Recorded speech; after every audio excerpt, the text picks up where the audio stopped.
Побројните реакции околу именувањето на професорот Петар Богоевски, кој е и лидер на македонски концепт за директор на Националната агенција за европски образовни програми и мобилност, министерот за европски прашања Орхан Муртезани на новинарско прашање денеска одговори дека министерството со кое раководи нема надлежност околу ова прашање.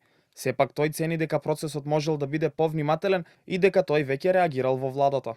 Можеби процесот на именување требаше да биде повнимателен, но не се гледам себе си одговорен да дадам одговор за нешто што не сум надлежен. Вчерашните загрижености ги пренесовме во владата, ги дискутиравме, но останува да види како ќе постапиме понатаму. Министерката за образование и наука Весна Јаневска одговори дека не би можела да ја коментира работата на директор кој е поставен на функцијата пред 1 или 2 дена, но и дека неговата работа ќе се следи. Кога поставуваме функционери, ги поставуваме да бидат непартиски и да си ја вршат работата за која што се поставени. Ке се следи работата на директорот, доколку е се во ред и тој е деполитизиран, ке немаме проблем.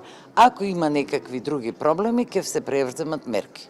Денеска реагираа и од СДСМ. Подпредседателката на партијата, Кристина Костова, преку објава на социјалните мрежи одлуката ја оцени како скандалозна и неприфатлива, посочувајќи дека Богоевски имал документирана историја на навредливо и дискриминаторско однесување и говор на омрза на јавни платформи, а за ова ќе ја известеле и Европската унија. По реакциите на ДУИ, на Фејсбук реагираше и екс-министерот за надворешни работи Бујар Османи кој напиша: "Државата преку еден човек ја понижи цела една заедница со јазик полн со омраза, но и дека сака да го слушне гласот на сите албанци и македонци, кои, како што вели, веруваат во соживот и во меѓусебна почит и достоинство."